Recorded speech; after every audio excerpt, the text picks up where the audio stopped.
There was a night. No witnesses. No audience. Just a man. And something he could not escape. And by morning, he was no longer the same person. Most people think they know what happened that night.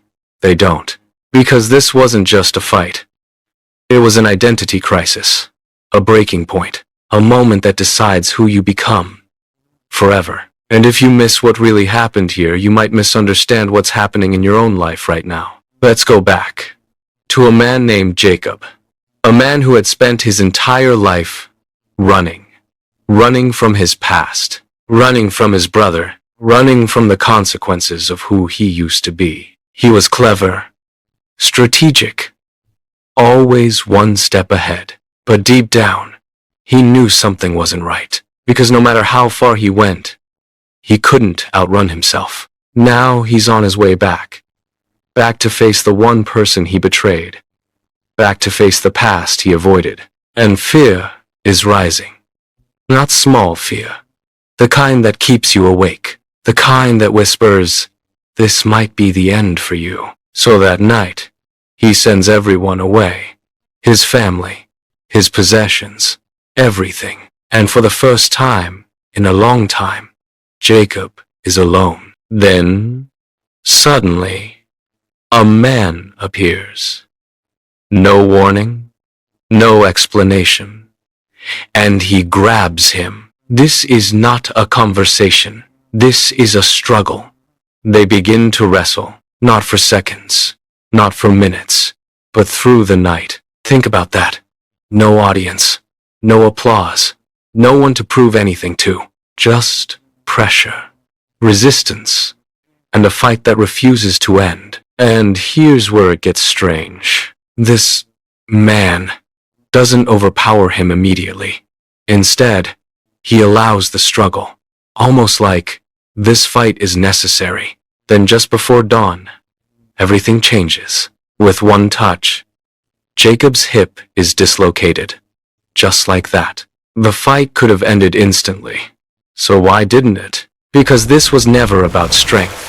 It was about surrender. Jacob realizes something in that moment. This is not just a man. This is an encounter with God. And instead of letting go, he does the opposite. He holds on tighter and says, I will not let you go unless you bless me. A broken man, in pain, refusing to let go of God. Then comes the question that changes everything. What is your name? Genesis 32-27.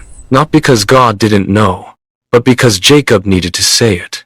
Jacob, which means deceiver, supplanter, the one who took what wasn't his. In that moment, Jacob is forced to face who he really is. No mask, no strategy, no escape, just truth. And then the response comes. You will no longer be called Jacob, but Israel, because you have struggled with God and with humans, and have overcome. Genesis 32-28. New name, new identity, new destiny. And Jacob realizes what just happened. It is because I saw God face to face, and yet my life was spared. Genesis 32:30. But here's the part most people overlook. The sun rose, and he was limping because of his hip.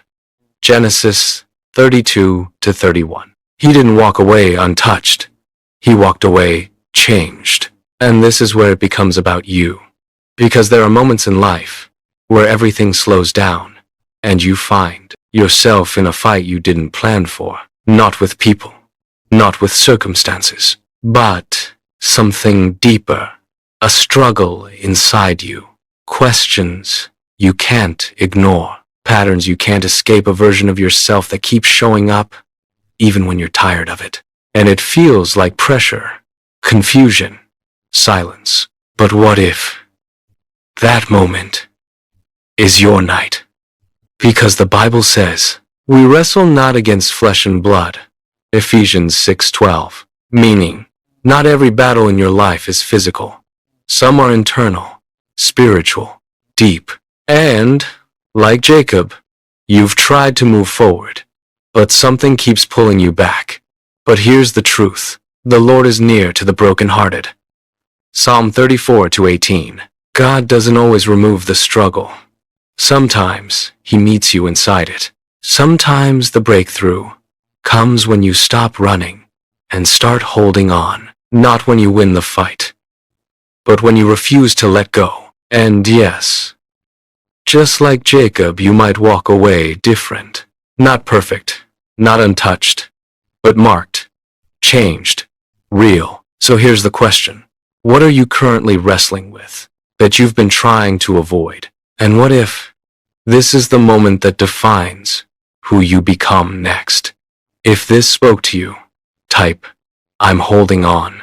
Because Jacob wasn't the only one who faced a night like this. There was another moment, another night, where someone prayed in deep agony, knowing everything was about to change. And it didn't look like victory at first.